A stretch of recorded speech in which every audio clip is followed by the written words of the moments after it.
Mirë se vini në edicionin qendror të lajmeve në Radio Televizionin 21. Sot bëhen një vit nga sulmi në kanalin Iber Lepenc, i cilin nga institucionet e Kosovës u vlerësua si akt terrorist dhe i orkestruar nga Serbia. Ndonse deri më tani nuk është ngritur ndonjë akt akuz për këtë rast, Prokuroria Speciale thotë se është duke ndërmarrë të gjitha veprimet e nevojshme hetimore brenda afateve të arsyeshme ligjore. Njos të sistemit të drejtësisë thonë se Prokuroria duhet ta trajtoj me prioritet sulmin në Iber Lepenc.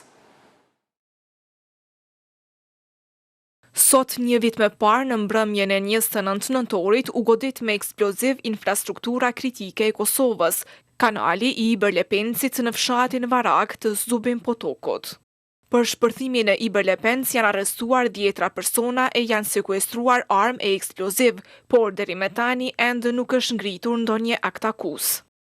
Prokuroria Speciale nuk ka treguar se në cilën fazë janë hetimet për këtë rast, por ka theksuar se prokurori kompetent është duke ndërmarrë të gjitha veprimet e nevojshme hetimore brenda afateve të arsyeshme ligjore. Drejtori i Institutit të Kosovës për Drejtësi e Hatmi Iftaraj thotë se prokuroria duhet ta trajtojë sulmin e Iber Lepenc me më shumë efikasitet. Sipasi aktualisht në paraburgim si të dyshuar janë vetëm vëllezërit Dragisha dhe Jovan Vicentjević. Si këtë kemi thonë vazhdimisht çka është më rëndësishme që hetimet nga ana e prokurorisë për këtë rast të bën në mënyrë profesionale, me dëshmi konkrete, në mënyrë që procesi gjyqësor ose akt akuzën ose ngritet të gjykimin nëse merret, thjesht ta fiton besimin të publikut, po edhe të partnerëve tonë ndërkombëtar. E dim që për këtë rast ka pasur reagime si nga ambasada në Prishtinë amerikane, si ambasada në Beograd, të cilat në një mënyrë të thotë kanë kërkuar qartësi, kanë kërkuar hetime të pavarura, kështu që në bazë të kodit procedurës penale, bazë kodit penal Kosovë, së paku do të thotë janë 2 vite kohë për hetimin nga ana e prokurorisë, ka kaluar vetëm një vit. Po me vetë faktin që kemi në paraburgim 2 veta, do të duhet që prokuroria ta trajtojë këtë rast me më shumë efikasitet në mënyrë që të zbardhet epilogit të këtij rasti sa më shpejt që është e mundshme. Avokati Arber Jashari ndërkashtot se sulmin e Iber Lepenc i ka të gjitha tiparet e një akti terrorist. Sipasi deri me tani është zbardhur shumë pak mbi autorët e sulmit. Deri me tash nuk kemi një akt akuz, domethënë nuk ka hetime të përfunduar sa i përket këtij rasti. Ideja e këtij sulmi ka qenë që të shkaktojë të ngjall panik tek popullata përgjithësi tek shtetasit e Republikës Kosovës dhe të krijojë ndjenjen e pasigurisë, gjë që është tipike e sulmeve terroriste. Informatat më të mëdha rreth kësaj çështje pothuajse kanë munguar. Mbase Prokuroria Speciale duhet që të jep ca informata bazike, të cilat edhe nuk do të kishin cenu hetimet, thjesht vetëm rreth veprimeve që janë ndërmarrë edhe a ka pas diçka konkrete lidhur me kërkesat e veprës penale, motivin e kryerjes dhe rrethana tjera të cilat janë të nevojshme edhe të domosdoshme që dihen për këtë çështje. Kanali Iber Lepenc furnizon me ujë nga liçeni i Ujmanit disa qytete dhe korporatën energjetike të Kosovës. Pas sulmit terrorist, ndërmarrja publike Iber Lepenc ndërpreu ujin për disa orë për termocentralet dhe në disa komuna. Uji arriti në termocentrale vetëm pas mobilizimit dhe ndërhyrjes së shpejtë për sanimin e dëmeve në kanalin e Iber Lepencit. Një vit më pas, ndërmarrja publike nuk ka bërë të ditur nëse ka ndonjë raport përfundimtar për dëmin e shkaktuar nga ky sulm terrorist. Por disa ditë pas sulmit, gjatë vizitës së kryeministrit në detyrë Albin Kurti dhe ministrës në detyrë të ekonomisë Artane Rizvanolli në këtë ndërmarrje, kjo e fundit kishte thënë se dëmi i shkaktuar është rreth 400.000 euro. Për hetimin e sulmit terrorist në kanalin e Iber Lepencit është përfshirë edhe Byroja Federale e Hetimeve.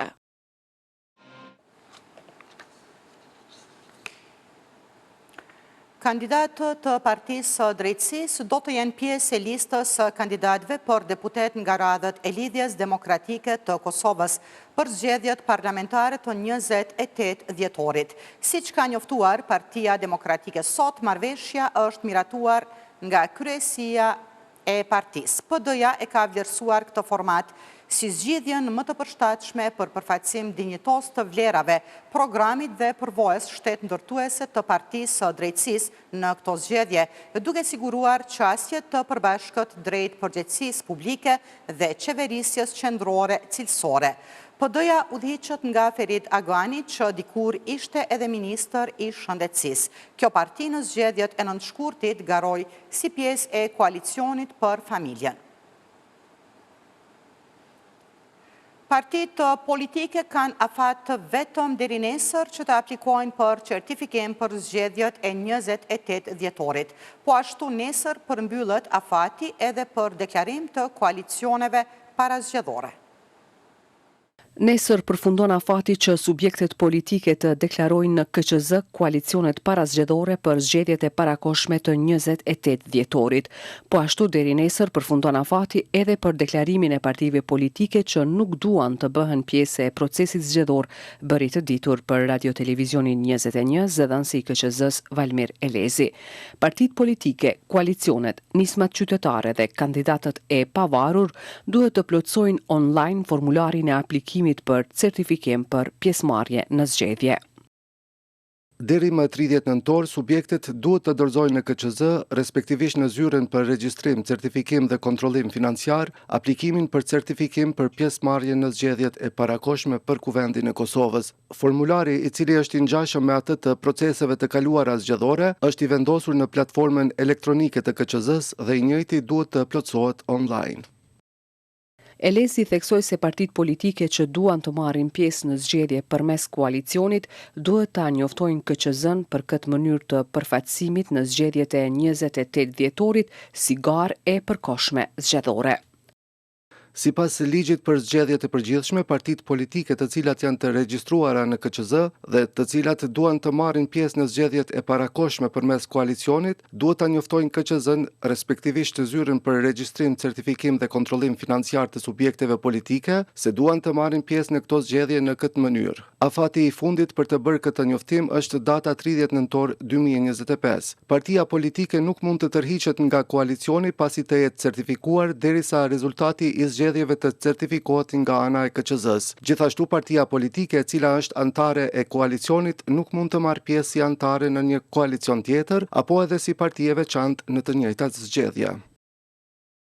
Ndërsa listat e partive politike me emrat e kandidatëve për deputet duhet të dorëzohen në KQZ deri më 7 dhjetor.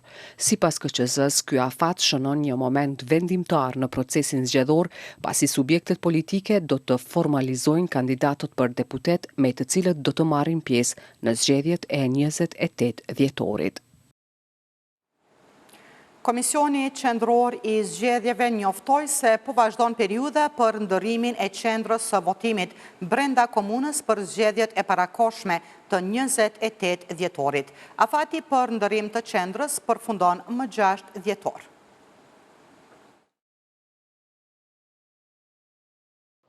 Gjatë periudhës 11 ditore nga 26 nëntori deri më 6 dhjetor, qytetarët me të drejtë vote do të mund të amësojnë qendrën e tyre të votimit dhe nëse dëshirojnë edhe ta ndërrojnë atë brenda komunës së tyre, duke e caktuar sa më afër vendbanimit përmes platformës elektronike të KQZ-s, ose duke paraqitur kërkesën në Komisionin Komunal të Zgjedhjeve në komunën ku është i regjistruar votuesi.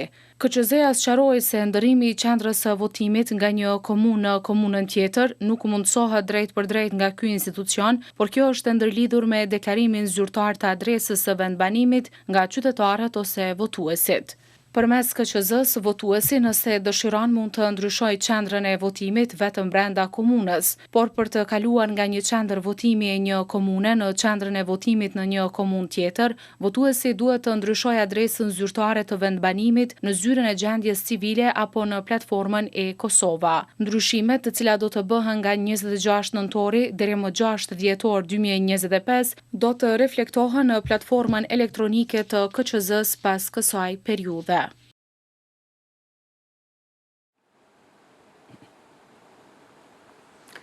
Instituti Kosovës për Drejtësi ka reaguar ndaj Komisionit Qendror të Zgjedhjeve lidhur me vendimin për hapjen e qendrave të votimit jashtë përfaqësive diplomatike.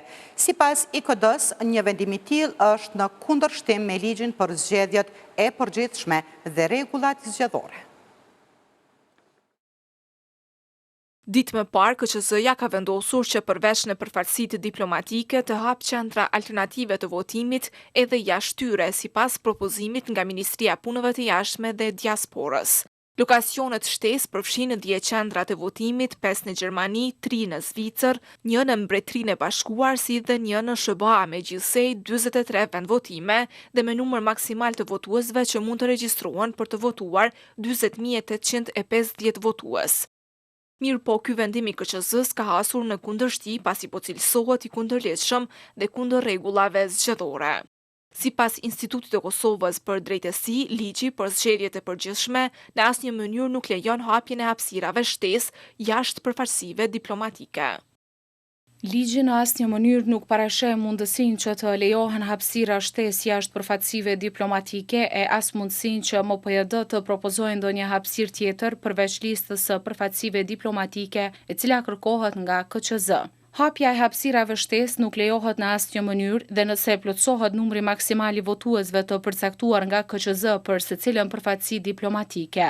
Në raste të tilla, rregullat zgjedhore parashohin që sipas parimit të kohës së aplikimit, aplikuesit që janë përtej numrit të kufizuar udhëzohen për mënyra tjera të votimit. Neni 3 rregullores 04/2025 për regjistrim dhe votim jashtë Kosovës përmes paragrafëve 9 dhe 10 përcakton se në bazë të vlerësimit të kapaciteteve për votim në përfaqësi diplomatike, KQZ përcakton numrin maksimal të votuesve për secilën përfaqësi diplomatike të caktuar si qendër votimi, si dhe në rast të plotësimit të numrit maksimal të votuesve në përfaqësi diplomatike, sipas parimit të kohës së aplikimit, aplikuesi do të udhëzohet për mënyrat e tjera të votimit.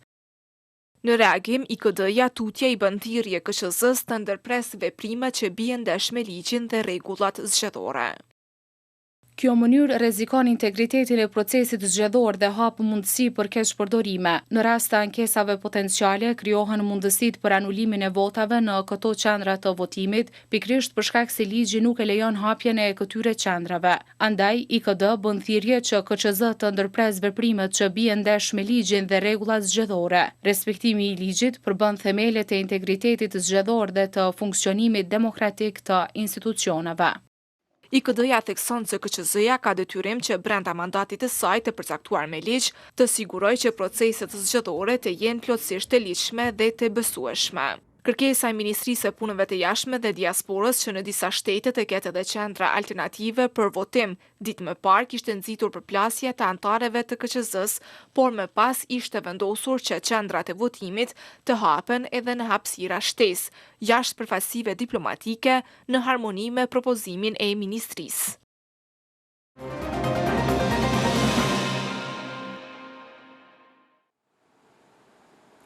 Në tingujt e himnit kombëtar shqiptar dhe atij amerikan, Federata Pan-Shqiptare në Amerikë Vatra organizoi ceremoninë festive me rastin e 28 nëntorit, ditës së pavarësisë së Shqipërisë dhe të flamurit kombëtar. Raport i kolegut Halil Mula.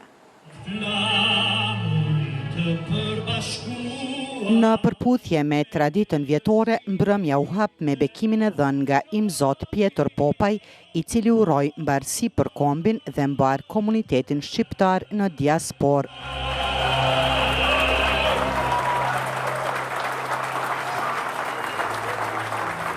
Vatran mysafir, vëllezër e motra, gëzuar festa pavarësisë. Së bashku të lutemi, o Zot i plot fuqishëm, burimi i lirisë dhe mbrojtës i kombeve, sot mblidhemi me përvojtëri dhe me njohje për të nderuar ditën e bekuar të 28 nëntorit 1912, ditën kur Shqipëria u ngrit përsëri nga errësira shekullore dhe shpalli pavarësinë nga Perandëria Osmane. O Zot, bekoje Shqipërinë, bekoje Kosovën, bekoje Shtetet e Bashkuara të Amerikës dhe gjithë ne. Kryetari i Vatrës, Elmi Berisha, në fjalën e tij përshëndetëse theksoi rolin historik të federatës, angazhimet e saj të vazhdueshme kombëtare dhe kontributin në forcimin e marrëdhënieve ndërkombëtare të shqiptarëve.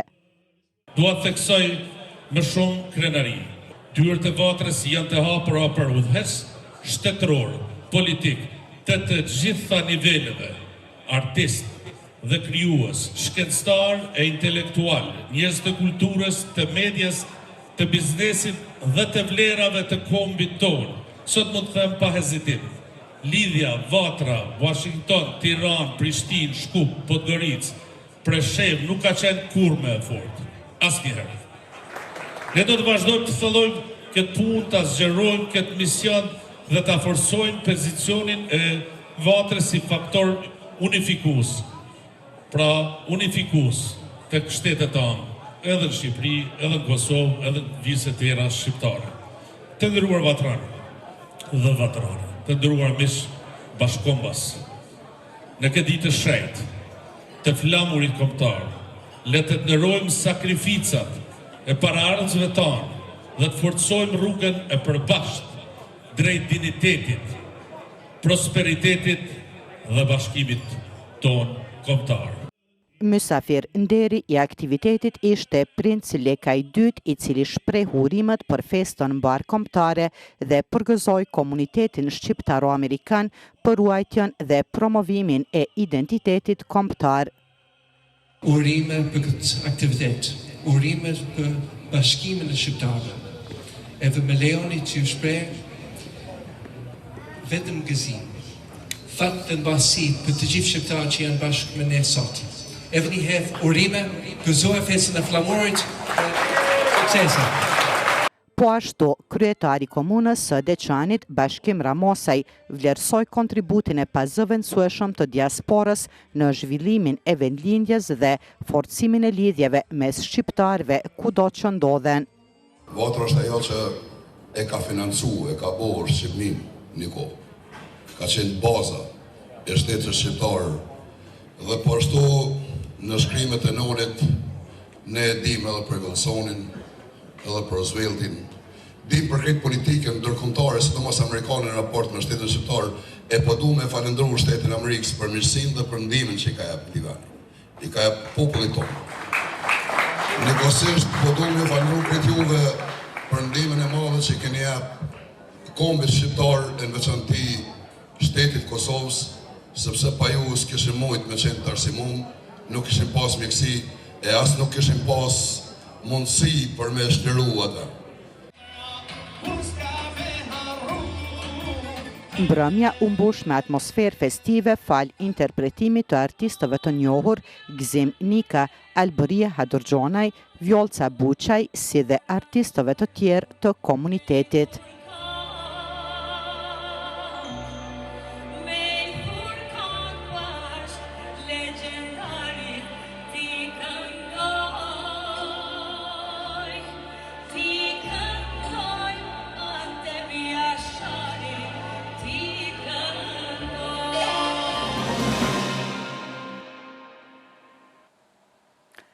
Sot janë bërë 2 vjetë nga vrasja e Liridona Ademajt, ndërsa familja e saj vazhdon të kërkoj që fajtorët të marrin dënimin e merituar.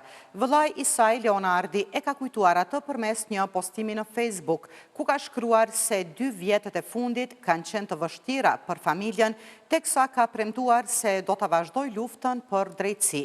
Do të luftojmë deri në frymen e fundit duke kërkuar drejtësi për ty.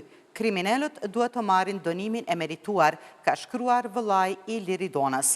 Liridona Ademaj u vra më 29 nëntor të vitit 2023 në Prishtinë. Fillimisht u raportua për vrasje si pasojë e grabitjes, e më pas prokuroria bëri të ditur se gjithçka ishte in skenim i Naim Murselit, bashkëshortit të viktimës.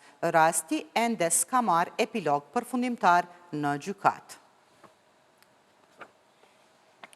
Spitali i Gjakovës ka thënë se pacientja MR që vdiq të premton ka qenë pa vetëdije për më shumë se 3 vjetë dhe gjatë të gjithë kësaj periude është trajtuar në kujdes intenziv qendror.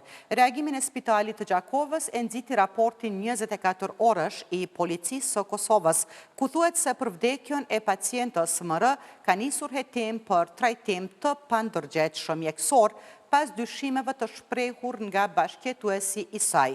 Por spitali thekson se denoncuesi nuk është pjesë e familjes dhe deklaratat e tij nuk përputhen me faktet, duke paraqitur një tentativë të qëllimshme për të njëllosur punën e stafit.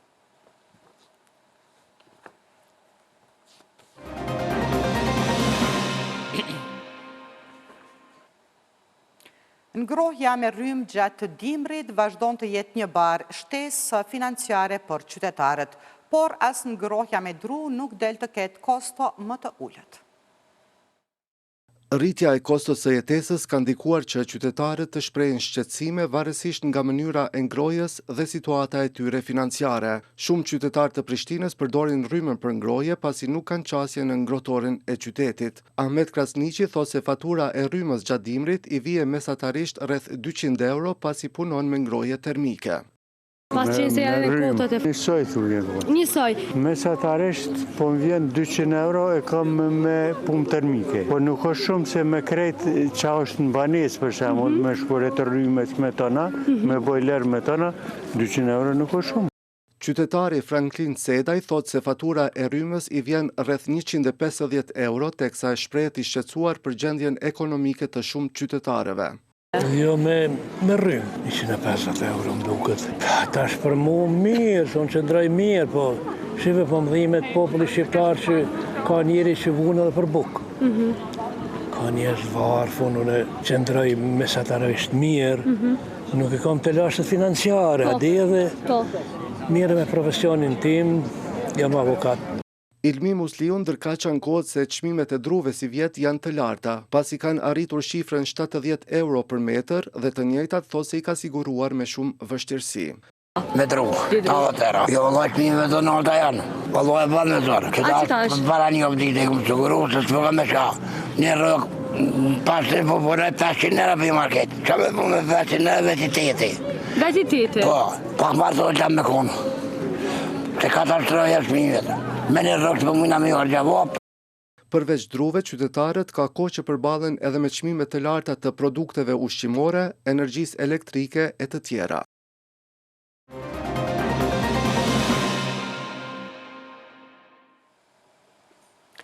Nesër do t'i jepet lamtumira e fundit këngëtarit Shpat Kasapit, i cili ndroi jetë më 26 nëntor në moshën 40 vjeçare, pas një arresti kardiak, teksa ndodhej në Itali.